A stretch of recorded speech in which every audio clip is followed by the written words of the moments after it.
अस्सलाम वालेकुम। आज हम जिस पर्सनैलिटी डिसऑर्डर की बात करेंगे उसका नाम है हिस्ट्रियोनिक पर्सनैलिटी डिसऑर्डर। हिस्ट्रियोनिक का मतलब है अदाकाराना या ड्रामाई। ये क्लस्टर बी की एक कैटेगरी है। क्लस्टर बी में जो करैक्टरिस्टिक्स हमने देखे थे उसमें ये देखा था कि ये ड्रामाई लोग होते हैं। HPD histrionic personality disorder is a mental health condition marked by unstable emotions. इसमें इमोशनल कैफियत जो है वो स्टेबिलिटी का शिकार नहीं होती, वो अनस्टेबिलिटी का शिकार होती है। अ डिस्टोर्टेड सेल्फ इमेज, इसमें इंसान का जो सेल्फ इमेज है वो डिस्टोर्टेड होता है, बगाड़ का शिकार होता है। इंसान डिल्यूजन के बिना ही खुद को कुछ एग्जैजरेटिव समझ रहा होता है, यानी बढ़ा चढ़ा कर परसीव कर रहा होता है। And an overwhelming desire to be noticed, उसका दिल करता है लोग उसे नोटिस करें, लोग उसे सराहें, उसे अटेंशन मिले। अगर उसे अटेंशन ना मिले तो वो डिप्रेस फील करता है। People with HPD often behave dramatically और इनअप्रोप्रिएटली टू गेट अटेंशन। लोगों की तवज्जो हासिल करने के लिए ये अजीबोगरीब बिहेव करते हैं, ड्रामाई बिहेव करते हैं। आपको याद होगा कि एक सॉन्ग आया था एंजल नाम से, क्या नाम था उसका सिंगर का? तो वो ड्रामा ही बिहेव करता है, वो लड़कियों का लिबास शायद उसने पहना हुआ था और आई एम एंजल ऐसा करके कोई सॉन्ग था। तो इस तरह की ये पर्सनालिटी होती है। What is histrionic personality disorder? Histrionic personality disorder is a mental health condition marked by intense unstable emotions. शदीद किस्म के अनस्टेबल इमोशंस होते हैं, ऐसे इमोशंस जो स्टेबल ना हों, उतार चढ़ाव का शिकार हों, पल में तोला पल में माशा। पर्सनालिटी डिसऑर्डर्स काफ़ी ओवरलैप हैं, जैसे पहले हमने पढ़े हैं। अ डिस्टोर्टेड सेल्फ इमेज, खुद की ज़ात को लेके बहुत ज़्यादा बगाड़ का शिकार होते हैं, ये खुद को बहुत ज़्यादा समझ रहे होते हैं, बढ़ा चढ़ा कर चीज़ों को पेश करते हैं, चीज़ों को परसीव करते हैं। The word histrionic means dramatic और थेट्रिकल। ये ऐसे जैसे कोई ड्रामा चल रहा हो, उसमें एक्टिंग कर रहे हों, इस तरह का इनका बिहेव होता है। For people with histrionic personality disorder, their self esteem depends on the approval of others and does not come from a true feelings of self worth. इनकी खुद की नज़र में कोई वैल्यू नहीं होती, दूसरे इनको जैसा फील करवा दें ये वैसे ही वर्थ रखते हैं। इनकी सेल्फ अस्टीम डिपेंड करती है दूसरों की तवज्जो से, यानी दूसरों की तवज्जो जितनी ये हासिल करेंगे उतना ही ये खुश रहेंगे। अपनी खुद की ज़ात, इनके बारे में खुद का नज़रिया ज़ीरो है। दूसरे डिसाइड करते हैं कि ये कैसा फील करेंगे और ये कैसे हैं। They have an overwhelming desire to be noticed and often behave dramatically और इनअप्रोप्रिएटली टू गेट अटेंशन। ये चीज़ हम कर चुके हैं कि ये लोगों की तवज्जो के लिए कुछ भी कर गुजरते हैं, चाहे मेल को फीमेल के लिबास पहनने पड़ें, इस तरह की अजीबोगरीब हरकतें करनी पड़ें, ये करते हैं। सेडक्टिव बिहेव भी करते हैं ये। People with histrionic personality disorder often don't realize their behavior and way of thinking may be traumatic, problematic. इनको ज़रा एहसास नहीं होता कि इनके बिहेवियर में कोई प्रॉब्लम है या इनको कोई मसला है।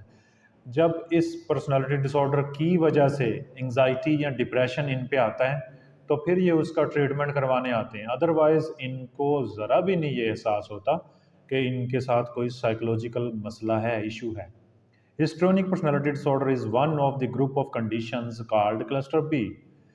पर्सनालिटी डिसऑर्डर्स ये हम देख चुके हैं। क्लस्टर बी के तमाम करैक्टरिस्टिक्स, यानी ये एरेटिक बिहेव करेंगे, ये ड्रामेटिक बिहेव करेंगे, इस तरह जैसे ये बहके हों या बहकाने वाले हों, छछोरापन होगा इनमें।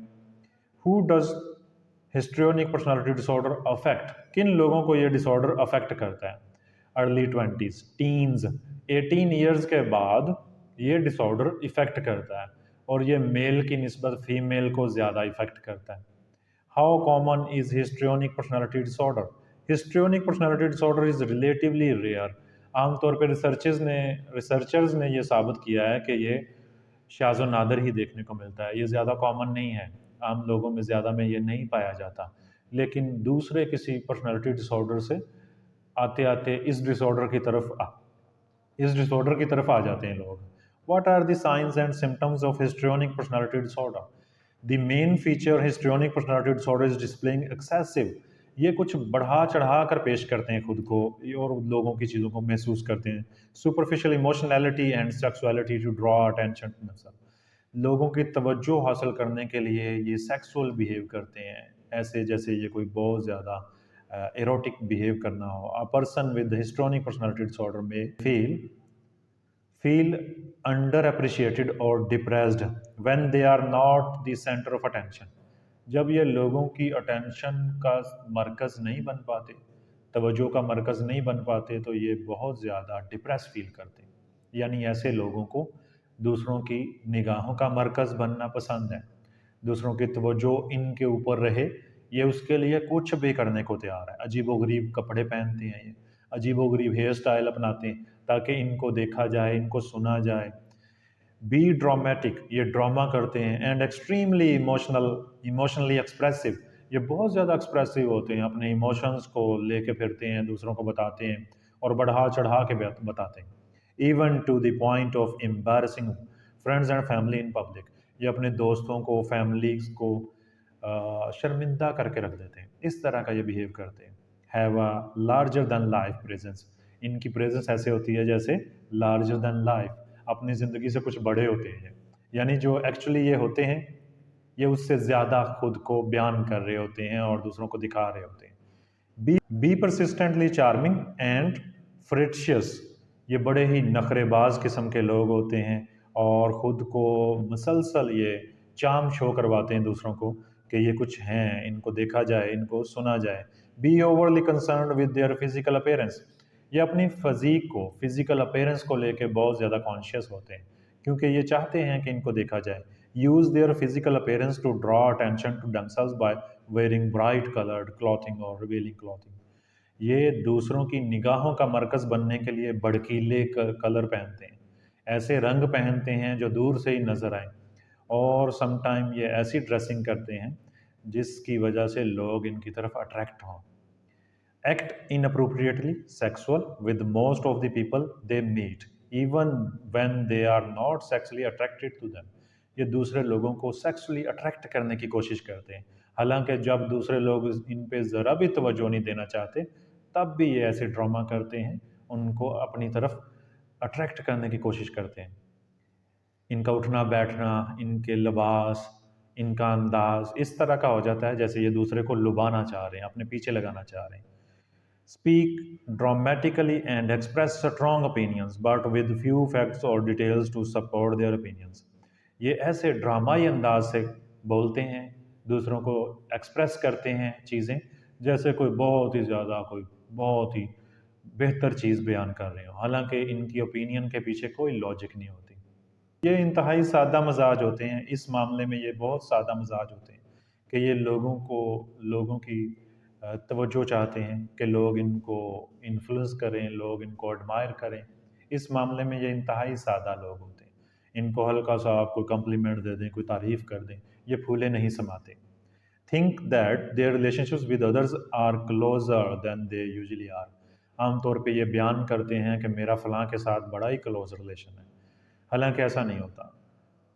किसी के साथ इनकी दोस्ती है ना, तो उस दोस्ती को ये इस तरह बयान करेंगे जैसे पता नहीं कितनी गहरी दोस्ती है, हालांकि ऐसा नहीं होता। ये एक तरफ़ा ये खुद ही चीज़ों को दूसरों की तरफ मबजूल कर रहे होते हैं।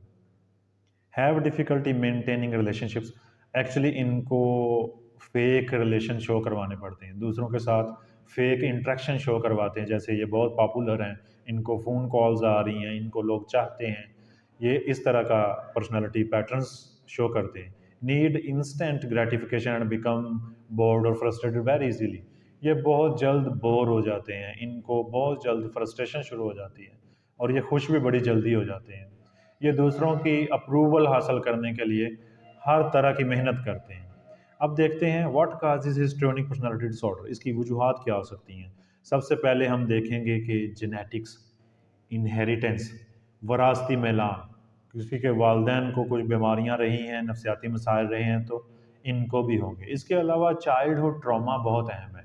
आजकल जितने भी साइकोलॉजिकल डिसऑर्डर्स के साथ पेशेंट्स हमारे यहाँ आ रहे हैं, अगर उनकी हिस्ट्री लें तो कोई ना कोई चाइल्डहुड ट्रॉमा ज़रूर है उनके पीछे।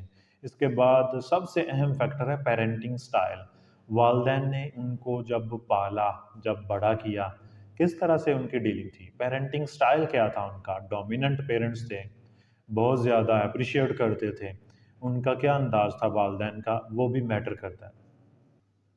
ये डिसऑर्डर आमतौर पे डायग्नोज कैसे किया जाता है? ये 18 साल की उम्र के बाद ये पता चलता है कि किसी फ़र्द को ऐसे मसाइल हैं। और यहाँ पे एक चीज़ मैं बताता चलूँ, आम तौर पे हिस्ट्रियोनिक डिसऑर्डर के साथ आपके क्लिनिक में, हॉस्पिटल में पेशेंट नहीं आता, बल्कि वो एंग्ज़ायटी और डिप्रेशन को लेके आता है। और जब आप उसका पीछा करते हैं, उस एंग्ज़ायटी और डिप्रेशन का पीछा करते हैं कि ये कैसे डेवलप हुई, तो फिर पता चलता है कि इसको तो हिस्ट्रियोनिक डिसऑर्डर है।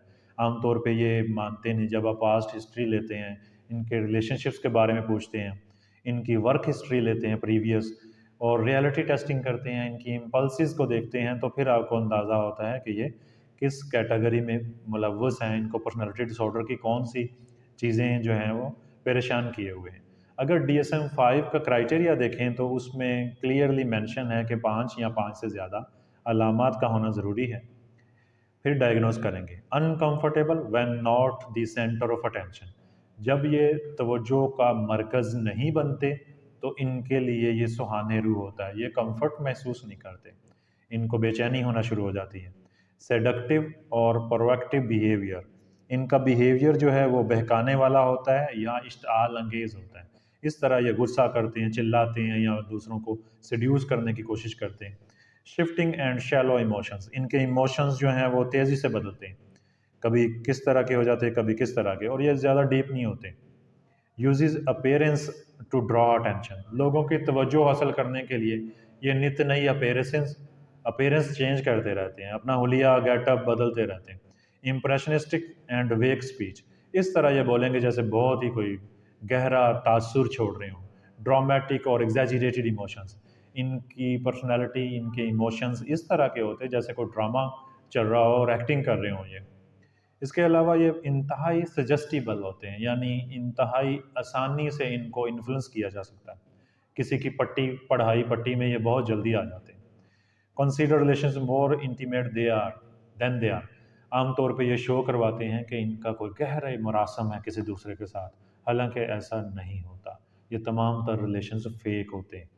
अब अगर इसके ट्रीटमेंट की बात करें तो इसके ट्रीटमेंट के लिए ग्रुप थेरेपी बहुत ही काम आती है। यानी आपके पास एक से ज़्यादा पेशेंट्स हैं जिनको हिस्ट्रियोनिक पर्सनालिटी डिसऑर्डर है या कोई भी पर्सनालिटी डिसऑर्डर है, तो आप उनको सबको बैठाकर उनके तजुर्बात आपस में शेयर करवा सकते हैं। इसके अलावा साइकोडायनामिक अप्रोच इसके लिए बहुत कारआमद है, यानी हम उसके इमोशंस की रूट्स को देखेंगे, यानी हम उससे ऐसा इंटरव्यू लेंगे जिसमें हम उसकी पास्ट चाइल्डहुड हिस्ट्री खंगालेंगे। इसके अलावा सपोर्टिव साइकोथेरेपी, ताकि उसकी जो सिम्पटम्स हैं उसको ओवरकम किया जा सके। CBT सेट ऑफ टेक्निक के थ्रू हम उसका बिहेवियर मॉडिफाई कर सकें, इसलिए CBT की टेक्निक्स भी बहुत अहम होती हैं। इसके अलावा कोमॉर्बिडिटी देखेंगे कि कौन कौन से डिसऑर्डर हैं जो हिस्ट्रियोनिक डिसऑर्डर का शिकार कर देते हैं। किसी को अगर सोमैटिक सिम्टम डिसऑर्डर है, या पैनिक अटैक्स होते हैं, या कन्वर्जन डिसऑर्डर है, जिसको न्यूरोलॉजिकल सिम्टोमेटिक डिसऑर्डर भी कहते हैं, फंक्शनल डिसऑर्डर कहते हैं, तो उनको ये हिस्ट्रियोनिक पर्सनालिटी डिसऑर्डर होने के चांसेस ज़्यादा होते हैं। अगर आपके जहन में कोई भी क्वेश्चन हो तो आप हमसे पूछ सकते हैं। अल्लाह हाफिज़।